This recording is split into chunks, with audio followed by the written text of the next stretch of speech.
Welcome to Everyone Should Learn Virtue from the teachings of Musonius Rufus, vegetarian, part 2 of 2 on Words of Wisdom. Gaius Musonius Rufus was one of the great Stoic philosophers of the Roman Empire. He lived in the 1st century CE and was born in Volsini, an ancient city of Etruria which is now part of present-day Italy. His philosophy focused on the study and practice of virtue. He believed that everyone is capable of being virtuous. However, people who had not learned the skills of ethical living could not be expected to live without error. Thus, he lived and promoted a simple and frugal lifestyle, which included the learning of self-control, modesty, courage, and benevolence. He was a vegetarian and taught that being mindful of one's diet was a vital virtue. His students included Roman noblemen, senators, and future philosophers. In the years following, his wisdom continued to have an impact on later Stoic philosophy, as well as early Christian moral thought. Epictetus, another great Stoic philosopher, was his most notable student, whose principles were deeply influenced by his mentor. Although the works of Gaius Musonius Rufus are mentioned in the writings of Epictetus, most have been lost through time.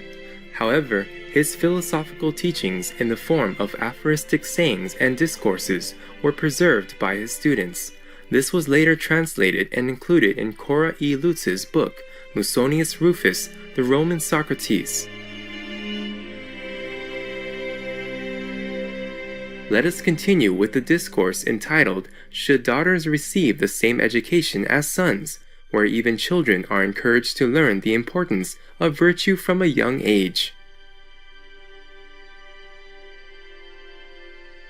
Should daughters receive the same education as sons?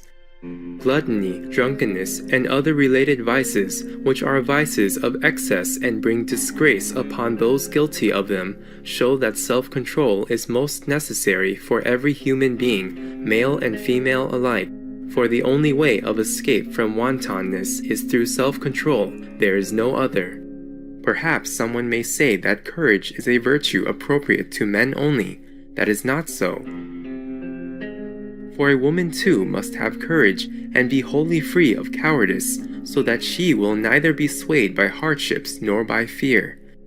No more it is necessary for women to be able to repel attack, unless indeed they are willing to appear more cowardly than hens and other female birds which defend their young from creatures much larger than themselves. If, therefore, something of this courage is lacking in other women, it is due to lack of use and practice, rather than because they were not endowed with it. If then men and women are born with the same virtues, the same type of training and education must, of necessity, befit both men and women. For with every animal and plant whatsoever, proper care must be bestowed upon it to produce the excellence appropriate to it.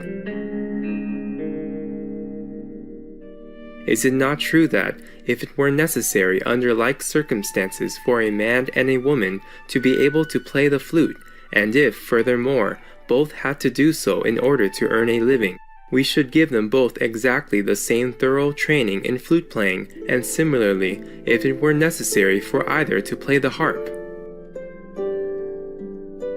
Well then, if it is necessary for both to be proficient in the virtue which is appropriate to a human being, that is, for both to be able to have understanding and self-control and courage and justice, the one no less than the other, shall we not teach them both alike the art by which a human being becomes good? Yes, certainly we must do that and nothing else. For all human tasks, I am inclined to believe, are a common obligation and are common for men and women, and none is necessarily appointed for either one exclusively, but some pursuits are more suited to the nature of one, some to the other, and for this reason some are called men's work and some women's. But whatever things have reference to virtue, these, one would properly say, are equally appropriate to the nature of both, inasmuch as we agree that virtues are in no respect more fitting for the one than the other.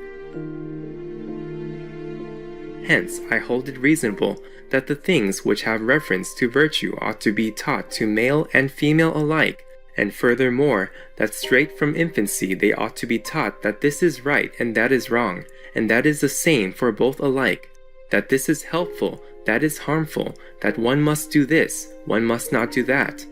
From this training, understanding is developed in those who learn, boys and girls alike, with no difference.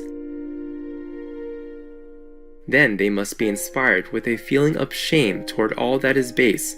When these two qualities have been created within them, man and woman are of necessity self-controlled, and most of all, the child who is trained properly, whether boy or girl, must be accustomed to endure hardship, not to fear death, not to be disheartened in the face of any misfortune. They must in short be accustomed to every situation which calls for courage.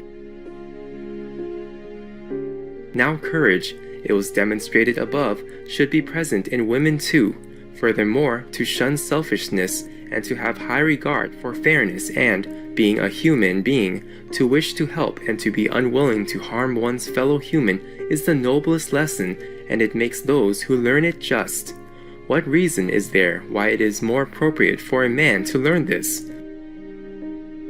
Certainly, if it is fitting for women to be just, it is necessary for both to learn the same lessons which are in the highest degree appropriate to the character of each and supremely important.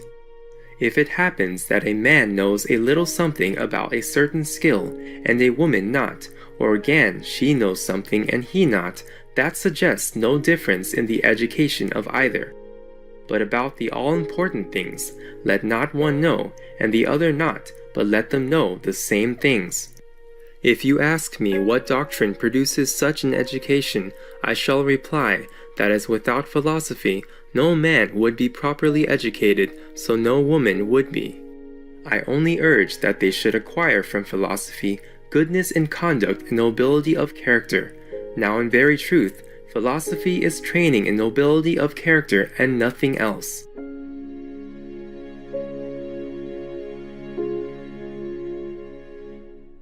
I definitely believe that eating vegetarian helps.